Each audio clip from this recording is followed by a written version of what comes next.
Sir ప్రభుత్వం బలహీన వర్గాల సంక్షేమం కోసం కట్టుబడి ఉంది అని చెప్తా ఉన్నారు సార్. నేను చెప్తుంది ఆ కట్లిప్పుకుంటే కదా సార్ మా దగ్గరికి ఏమన్నా వచ్చేది. మీరు కట్టుకుంటే మాకు వచ్చేది ఏం లేదు. మంత్రి గారు దయచేసి మీరు చెప్పండి సార్, ఈ లెక్కలు చూసిన తర్వాత మీకు ఏమైనా గుండె తరక్కపోతలేదా సార్? ఈ బడ్జెట్లో బీసీలకు పెట్టిన లెక్కలు చూసిన తర్వాత గుండె తరక్కపోతలేదా సార్?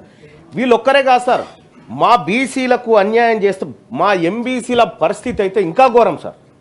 1000 కోట్ల రూపాయలు ఎంబీసీలకు కేటాయించి 4 కోట్లు ఖర్చు పెట్టింది సార్. ఇంకా గత ప్రభుత్వం సార్, మరి తెలంగాణ రాష్ట్రం వచ్చి మేము ఏం చేసుకోవాలి సార్? మా కోసం రాలేదా సార్? ఈ రాష్ట్రంలో మేము పౌరులం కాదా?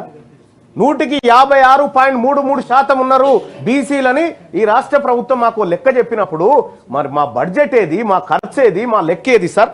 ఒక్కసారి సార్ 2014-15 నుంచి సార్ తెలంగాణ రాష్ట్రం వచ్చినప్పటి నుంచి జరిగిన మోసం ఒక్క 2 ముచ్చట్లు చెప్తాను సార్. 2014-15లో సార్ 4311 కోట్ల రూపాయలు కేటాయించారు సార్. ఖర్చు చేసింది 1090 కోట్లు. దాంట్లో సార్ దాదాపుగా ఒక 74.7% నిధులు మిగిల్చుకున్నారు సార్. దాంట్లో కూడా ఇక 2015-16లో సార్ 78% నిధులు మిగిల్చుకున్నారు సార్. ఖర్చు పెట్టలే. కేవలం 4897 కోట్లు కేటాయిస్తే 1073 కోట్లు ఖర్చు చేసిరు సార్. 3823 కోట్ల రూపాయలు మిగిల్చుకుంది సార్ గవర్నమెంట్ బీసీలది. అలాగే 2016-17లో సార్ 4622 కోట్ల రూపాయలు బీసీ సంక్షేమం కోసం కేటాయించి 1930 కోట్ల రూపాయలు మిగిల్చుకుంది సార్. అంటే 41% నిధులను మిగిల్చుకుంది గవర్నమెంట్ అప్పట్లో.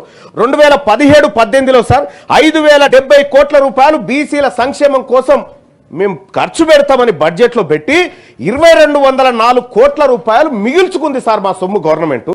అలాగే 2018-19లో 5764 కోట్ల రూపాయలు మేము ఖర్చు పెడుతున్నాం బీసీల కోసం అని బడ్జెట్లో చెప్పి 2220 కోట్ల రూపాయలు మిగిల్చుకుంది సార్ ఈ ప్రభుత్వం. సార్ ప్రభుత్వం is a continuous process sir. అది వీళ్ళు కానీ వాళ్ళు కానీ ఎవరైనా సరే కానీ మేము కూడా కంటిన్యూస్ ప్రాసెస్ సార్ బీసీలం. ఇక్కడ 2018-19లో సార్ 5764 కోట్లు ఖర్చు పెడతామని 2220 కోట్లు మిగుల్చుకున్నారు సార్. 2020-21లో సార్ 4429 కోట్ల రూపాయలు బీసీల కోసం ఖర్చు పెడతామని కేవలం 2900 కోట్లు ఖర్చు పెట్టి 1448 కోట్ల రూపాయలు మిగుల్చుకుంది సార్. ఇది చరిత్ర సార్. తెలంగాణ రాష్ట్రం ఏర్పాటైతే బీసీలకు జరిగినటువంటి నష్టం సార్ ఇది ఏర్పాటైన తర్వాత.